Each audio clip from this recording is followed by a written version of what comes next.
$20 billion in oil. Gone. In a single morning, Iran slams shut the world's most critical choke point, and the United States does not respond with missiles. Not immediately.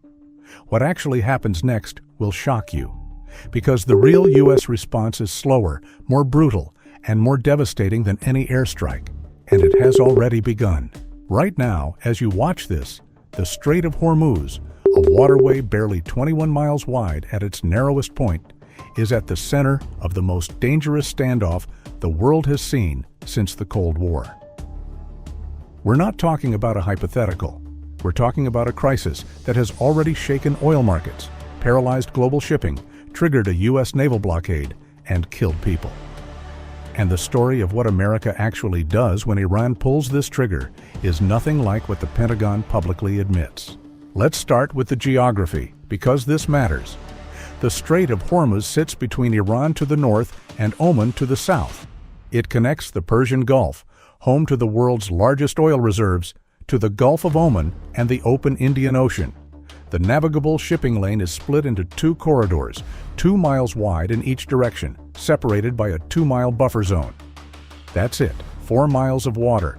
And through those 4 miles, before the crisis of 2026, roughly 3,000 vessels transited every single month. Around 20% of the entire world's petroleum supply. 20% of global liquefied natural gas. Tankers the size of skyscrapers hauling enough fuel to power nations. All of it flowing through a bottleneck Iran can see from its coastline. Iran has known this for decades. The Islamic Revolutionary Guard Corps, the IRGC, has spent 40 years preparing for exactly this scenario. Fast attack boats, anti-ship missiles, thousands of sea mines, shore-based artillery, swarm drone squadrons. The IRGC Navy does not fight like a conventional force. It fights like a wasp nest that someone just kicked. Hundreds of small, fast, cheap, lethal vessels designed to overwhelm the sensors of a supercarrier battle group through sheer numbers.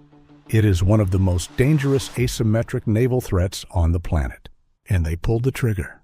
On March 4, 2026, a senior IRGC official stood in front of cameras and declared the Strait of Hormuz officially closed. Not threatened, not warned, closed. Within hours, Iranian gunboats were firing on tankers attempting to transit the waterway. The U.S.-flagged Stena Imperative was struck twice at the port of Bahrain, setting it ablaze. A port worker was killed. 2 others were rushed to hospital. Just after midnight, automatic identification system signals from tankers in the strait went dark. One by one, vessels vanished from maritime tracking screens. No traffic, no signals, nothing. The world had just lost 20% of its oil supply. What's your weapon of choice? Type A for the U.S. Navy Surface Fleet. Type B for the U.S. Air Force Deep Strike Package. Comment below. The answer matters more than you think. Now, here is where it gets complicated, and where most analysts get it completely wrong. The standard narrative says America will simply launch airstrikes and blow up the IRGC Navy. Problem solved. But that is not what happened. And it's not what a real closure scenario looks like, because the U.S. military's first response is not bombs. It is something far more strategically calculated. The first move is economic warfare at the speed of light. When Iran closed the strait, crude oil markets detonated. Brent crude surged. Gasoline prices spiked at pumps across America. But here's the thing. The United States today is the world's largest oil producer. America produces more than 13 million barrels per day from domestic sources. The U.S. Strategic Petroleum Reserve holds hundreds of millions of barrels. American consumers feel pain, but the countries that feel existential terror are Europe and Asia.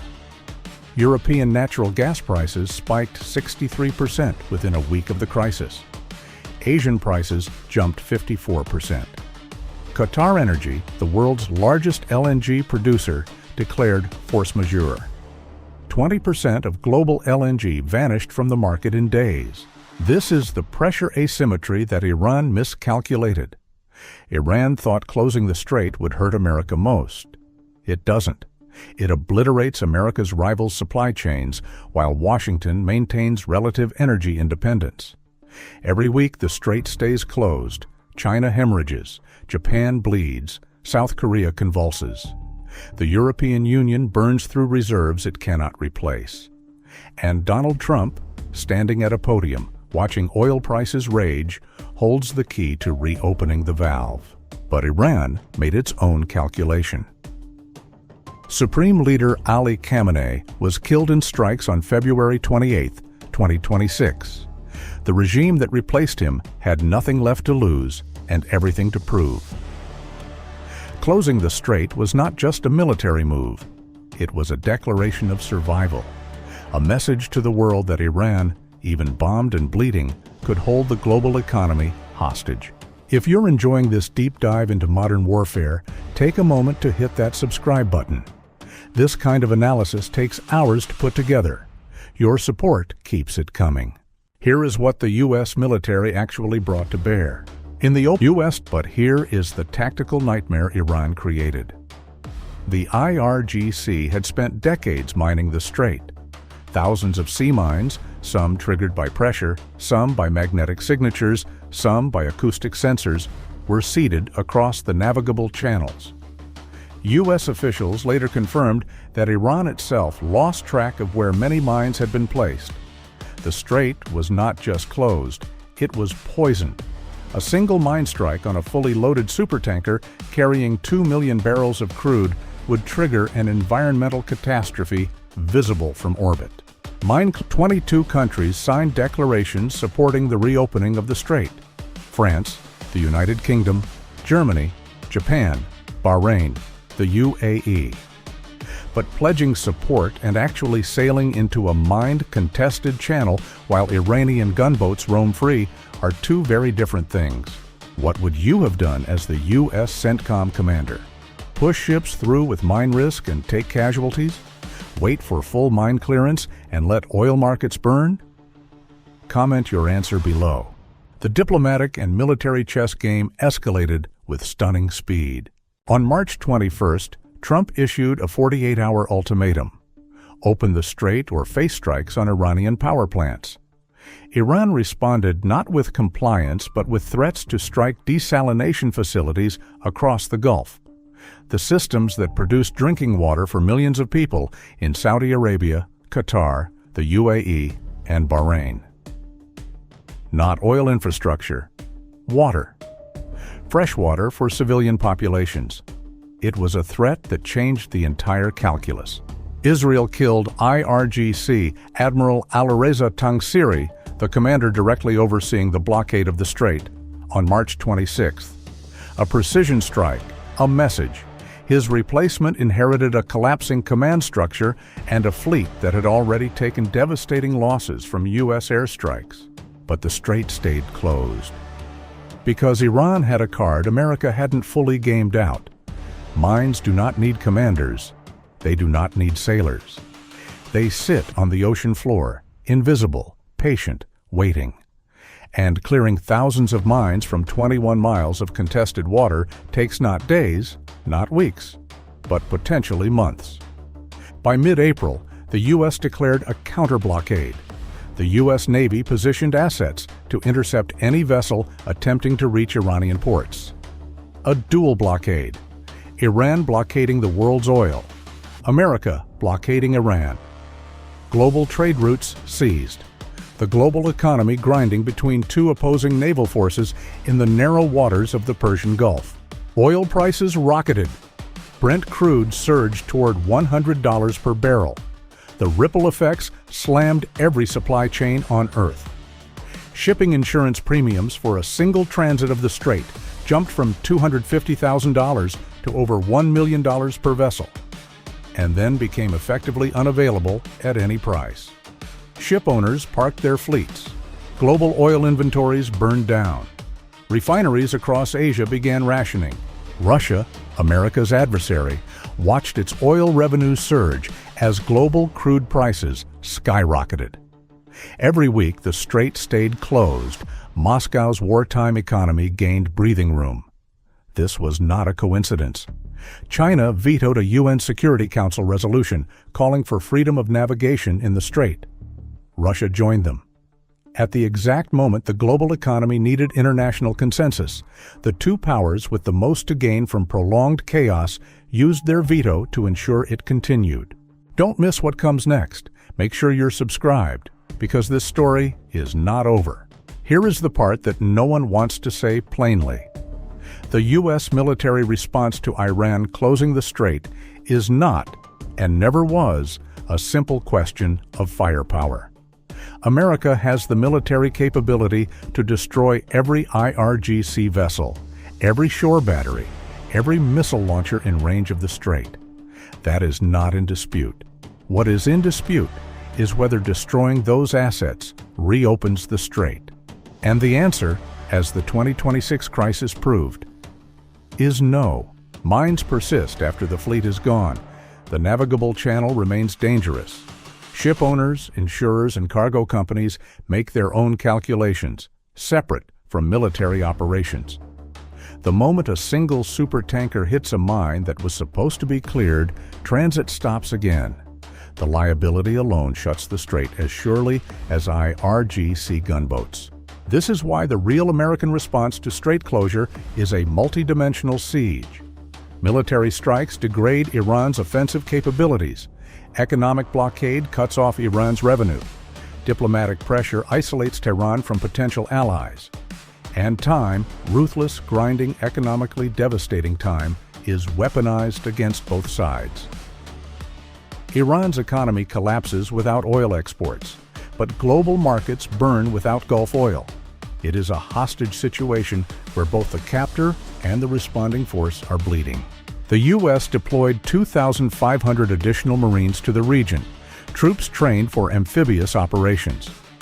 Analysts speculated about the seizure of Karg Island, Iran's primary oil export terminal in the Persian Gulf, as leverage. The U.S. Air Force had already bombed the island during the initial strikes, but left its oil infrastructure intact. Taking it militarily would give Washington the ability to negotiate from a position of absolute economic dominance. But occupying Iranian sovereign territory with American ground forces is a decision with consequences measured in decades, not days. The war insurance market told the real story. Lloyd's of London effectively stopped writing coverage for strait transits. Without insurance, no commercial operator will move cargo. Without cargo movement, economies don't function. The financial damage was not measured in billions. It was measured in the cascading collapse of just-in-time supply chains that the modern world depends on for everything from semiconductors to medicine. Was the U.S. response to Iran's closure a strategic masterstroke, or a catastrophic miscalculation that handed Tehran the leverage it needed? Leave your thoughts in the comments. This is the debate that matters. Here is the bottom line. If Iran closes the Strait of Hormuz tomorrow, whether in a new crisis or a continuation of what has already begun, the U.S. response will look nothing like Hollywood's version. There will be no 5-minute airstrike that reopens the channel, no aircraft carrier materializing to instantly restore order.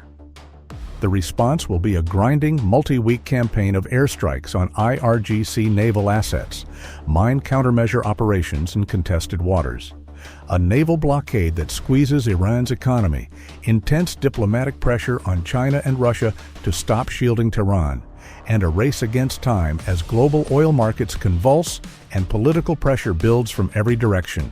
America will prevail.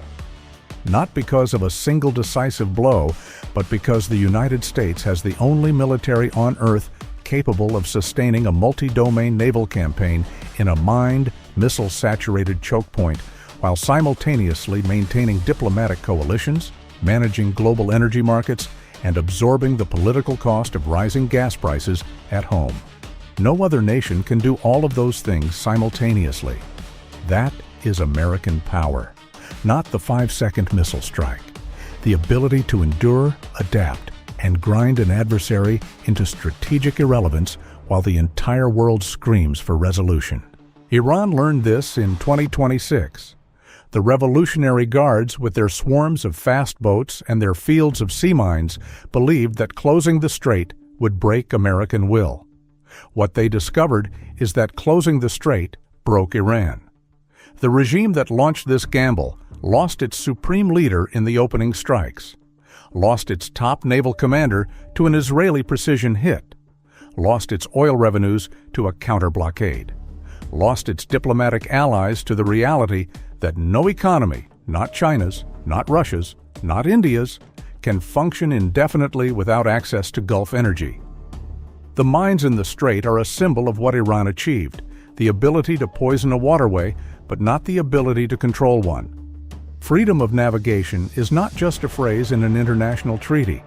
It is the circulatory system of the modern world. Every nation that eats food shipped across oceans, every factory that runs on imported energy, every hospital that uses medicines transported on tankers. All of it depends on those 4 miles of open water near the Iranian coast. Nations that threaten that system do not reshape the world order. They invite it to crush them. To any adversary watching, the lesson of the Strait of Hormuz is not that America can be deterred by asymmetric threats. The lesson is that America can sustain a campaign of economic, diplomatic, and military attrition far longer than any revolutionary government can survive the financial and military pressure that follows. The cage closes slowly, but it closes. Was this crisis a wake-up call the world needed, or a warning that went unheeded for too long? Drop your answer in the comments. And what scenario do you want us to break down next? Type H for a China blockade of Taiwan. Type Y for a Russian strike on NATO infrastructure. This kind of detailed tactical and strategic breakdown takes serious research to produce right. If you found this analysis valuable, support the channel with a like. Share it with someone who needs to understand what's actually happening in the Persian Gulf. And subscribe so you never miss a breakdown like this one. The world is changing faster than the headlines can track. We track it for you.